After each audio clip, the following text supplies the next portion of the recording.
Before we start, drop a comment and tell us which country you're watching from, because we love seeing how far these stories travel. And if a man in a tall fur hat ever stands perfectly still in front of you, do yourself a favor. Don't assume the stillness is the whole story. It was a cold Tuesday in late October when Aaron Price decided to make Windsor Castle the backdrop for what he promised his followers would be his best video yet. He arrived just after 9, with 2 mates and a phone clipped to a little handheld stabilizer that he kept checking like it owed him money. Price was 34, and for about 11 years now he'd been somebody in a small world. 3 regional kickboxing belts, a second Dan in Taekwondo, a gym in the center of Manchester with his own face painted on the wall by the squat rack.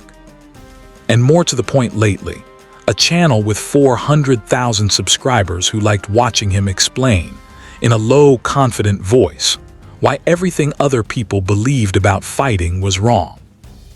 That morning, he was wearing a black training hoodie with his gym's logo across the chest and a pair of trainers that cost more than most people's monthly rent. He kept rubbing his hands together against the cold and grinning at the camera. "Right," he said, walking up the slope toward the lower ward with the castle wall rising gray on his left. "Today we're doing something a bit different.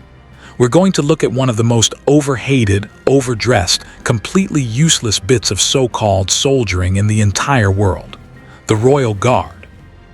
One of his mates laughed off camera. "You've all seen them," Price went on. "Bloke in a fur hat stands there, doesn't move. Tourists wind him up, he just stares through them like a statue, and everyone thinks, oh, what discipline, what tradition." He pulled a face. "I'm going to show you what it actually is. It's theater. It's a costume. Stick a real fighter in front of one of these lads and watch what happens." The guard he'd picked out was standing at his post near the gate, rifle at his shoulder, looking at nothing. His name was Tom Easton, and he was 29. He'd been on the gate for 40 minutes and had another hour and 20 to go before the change, and he was thinking, mostly, about whether the new bloke in his section had remembered to sort out the kit for the weekend. He had not noticed Price yet. He'd learned a long time ago to let the noise of a crowd wash past without snagging on any of it. What Price could see was a tall, square man with a faint white scar running through one eyebrow, and a stillness that he read completely as emptiness.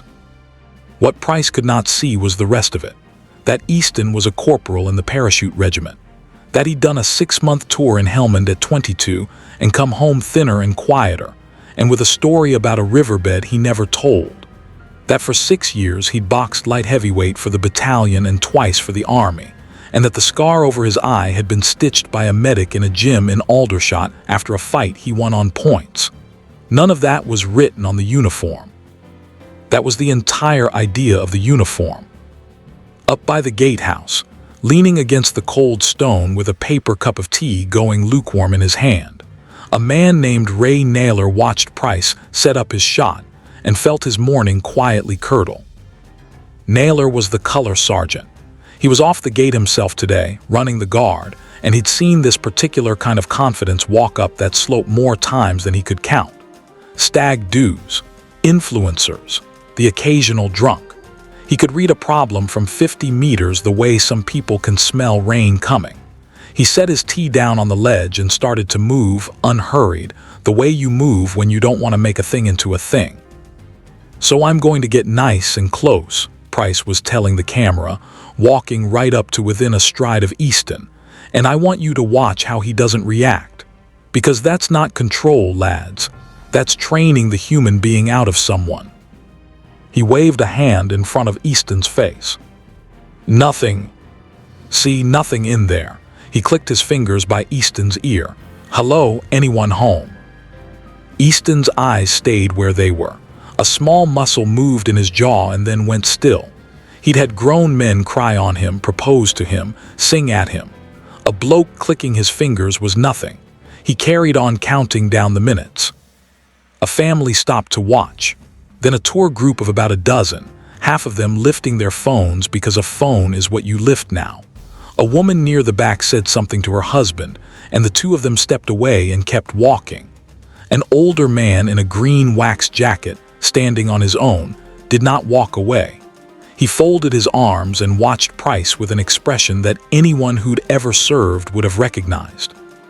Now, a lot of you in the comments always say, "Aaron, you couldn't do it in a real situation," Price said, circling Easton slowly, talking half to the camera and half to the small crowd that had gathered without meaning to. "And that's the whole point. This man here, right, he's trained to stand still. I'm trained to end a fight in under 3 seconds. Which one of those skills do you actually want when it kicks off outside a kebab shop at 2 in the morning?" His mates laughed again. The crowd didn't. He started to throw shots, not landing them, stopping them an inch from Easton's chest, his cheek, his stomach. Quick, snapping things, the kind that had won him belts in front of cheering rooms. A jab that froze just shy of Easton's nose. A low kick that whistled past his shin and pulled up short. "Look at the control on me," he said. "I could touch him anywhere I want. He can't do a thing, because he's not allowed to. Because the only thing he's actually been taught is to stand there and take it." It was at about this point that Ray Naylor reached the edge of the crowd, and one of Price's mates, a heavy lad with a flat cap, drifted across to put himself in the way. Not aggressively, just there. "Let him finish his bit, mate," the lad said. "It's just content." "That's a serving soldier," Naylor said evenly. "On duty, tell your friend to step back from him." 2 minutes, the lad said, smiling. "It's harmless." Naylor looked past him at Easton, and at Price circling Easton, and the easy smile he'd been wearing was gone. "It's not harmless," he said. "He's better at this than your friend thinks he is. That's the part nobody ever believes until it's too late." The lad didn't move, and Naylor, who had been a soldier for 19 years and knew the difference between a problem you can talk out of and one you can't, took his radio off his shoulder. Out in front, Price had decided to finish strong. "Right, last one," he announced, stepping back and rolling his neck. "I want this on the channel. I want everyone who's ever told me the Royal Guard's hard to see this. Watch the hat." He said himself. His mates went quiet. The phones came up. What he threw was a spinning back kick, a real one, the kind he drilled 10,000 times, hip turning over, heel coming round fast and flat. He meant to stop it short of Easton's face the way he'd stopped everything else. That was the bit he'd tell himself afterwards, and maybe he even half believed it. But he'd been showing off for 10 minutes to a crowd that wouldn't laugh, and his blood was up, and his judgment of the distance was a few inches out. The heel caught Easton across the cheekbone. There was a sound like a door slamming in an empty house. The bearskin tipped, hung for half a second, and toppled off the side of Easton's head, dropping onto the gravel with a soft, dead thump that somehow everyone heard. A kick like that drops most men. It rings the lights.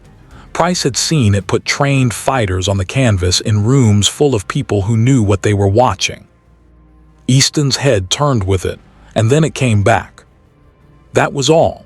His head turned and came back, and his feet stayed exactly where they were, planted on the gravel, and a thin line of red started to run down from a split on his cheek and along his jaw. The rifle was still at his shoulder. For a moment, nobody breathed. One of Price's mates said, "Oh," very quietly, the way you do when you've just watched a glass go off the edge of a table. The man in the green jacket unfolded his arms. And Easton looked at Aaron Price. It wasn't anger. Anger would have been easier and more familiar and a lot less frightening. It was the flat, total attention of a man who has just been switched on, who has stopped being a statue in a costume and become something that has been somewhere most people only see in films. The emptiness Price had laughed at was gone, and what was underneath it had no interest at all in the camera. Price, to give him his due, felt the change before he understood it.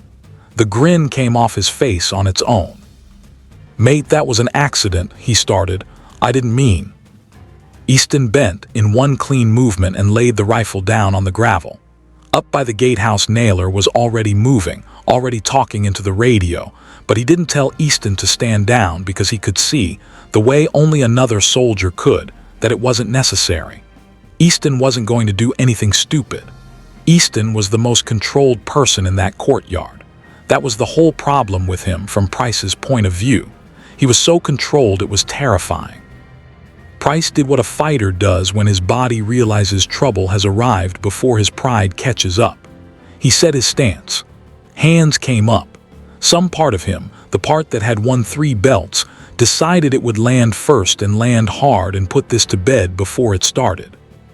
He threw a left hook at the head, the punch that had finished half his fights. Easton wasn't there for it. He didn't block it so much as let it go past. A small economical lean, the kind a man learns in 1,000 rounds of sparring where the punches are thrown by people who are very good at throwing punches. Price's fist met cold air, and before he'd even finished the miss, Easton had stepped inside, hooked an arm, turned his hip, and taken Price's legs out from under him as gently and completely as you'd tip a chair. Price hit the gravel flat on his back with all the breath driven out of him.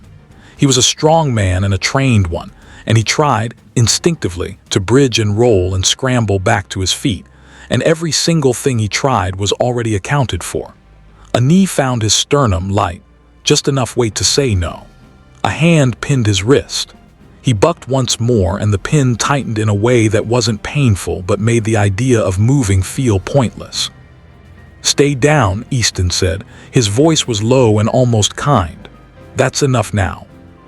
It was the first thing he'd said all morning. Price stopped struggling.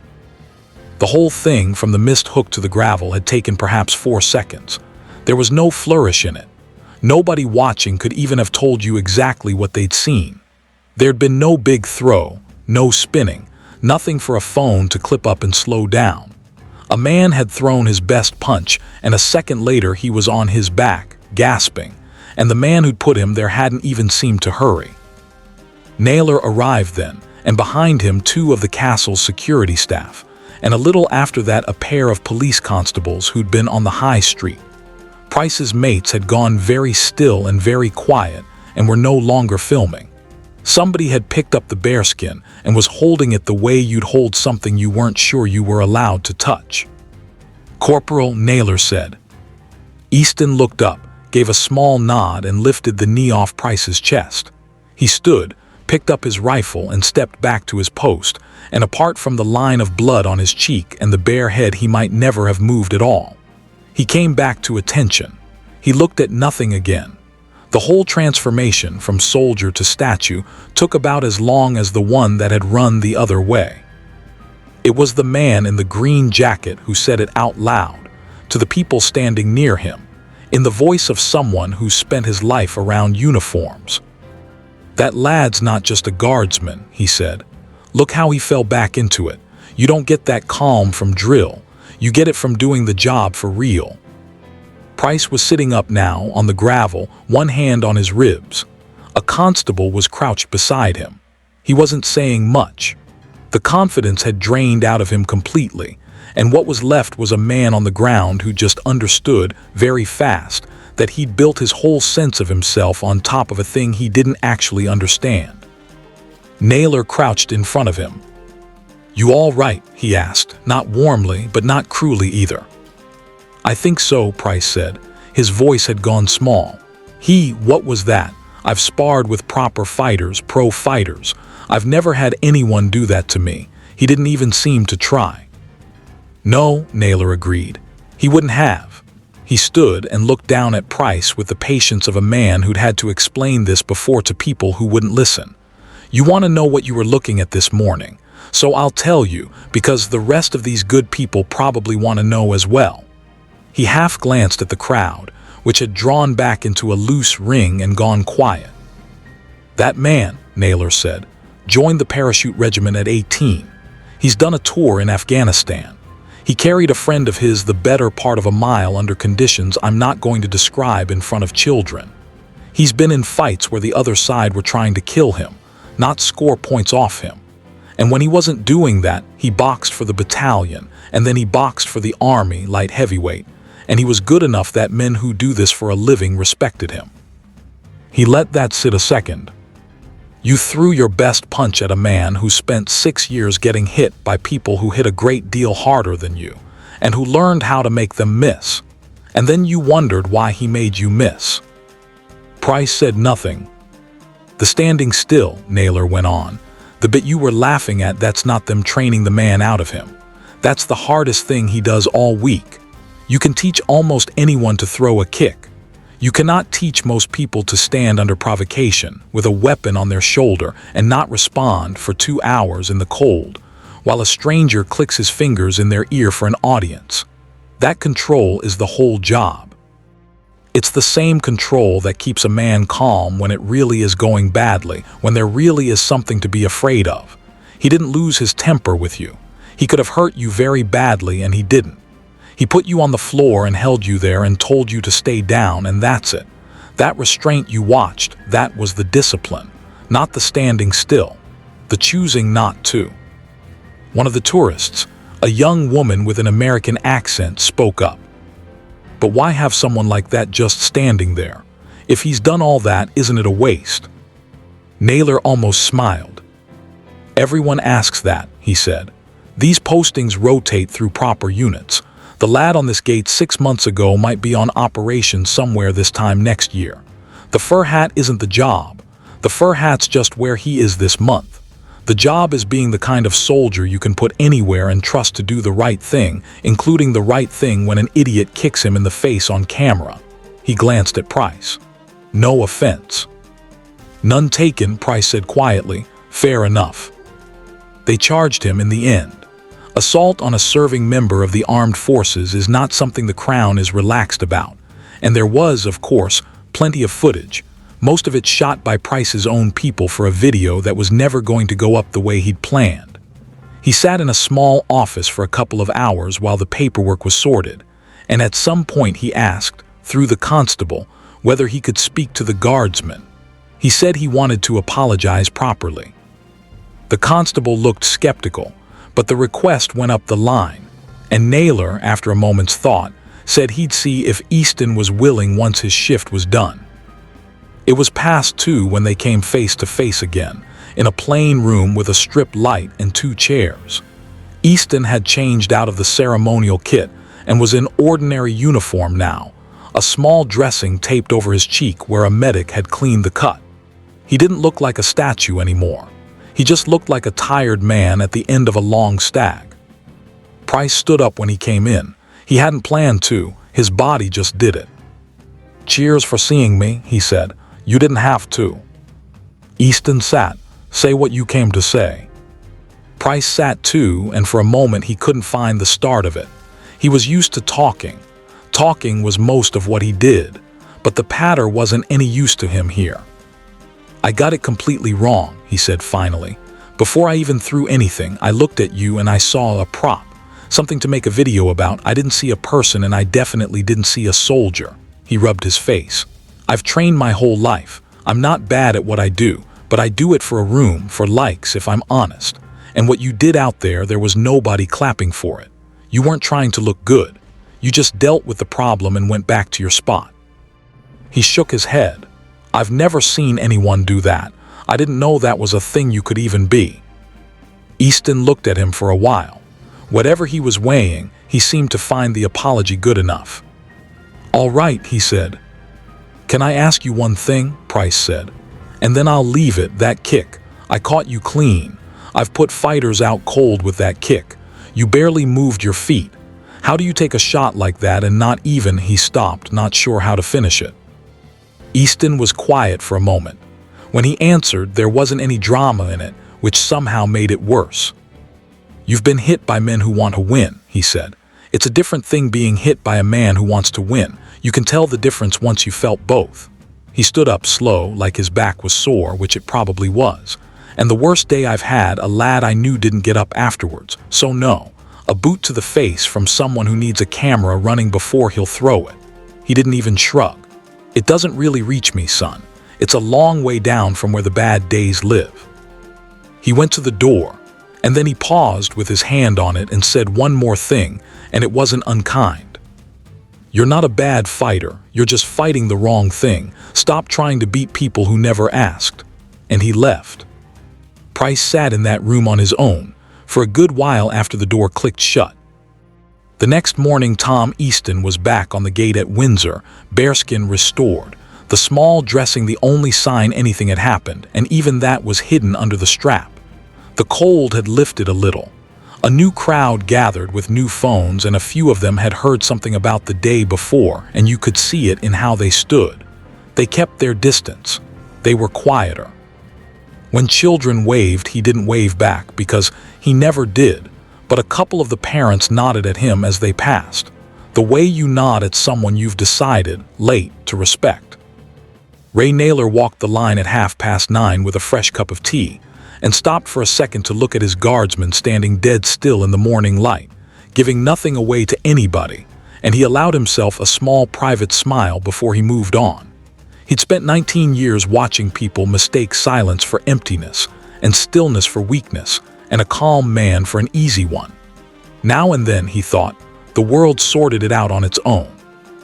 It just took someone arrogant enough to walk up the slope and find out the hard way. So here's the question we'll leave you with. If you'd been standing in that crowd at Windsor that morning, watching a man in a fur hat take an insult and a kick without moving, what would you have seen? Would you have looked past the costume and recognized the soldier? Or would you have done what most people do and mistaken the quiet for nothing? Tell us in the comments. If this story made you think differently about the people who stand guard so the rest of us don't have to, give it a like and subscribe, because we put up a brand new story every single day at the same time. Ring the bell so you don't miss the next one, and we'll see you again tomorrow.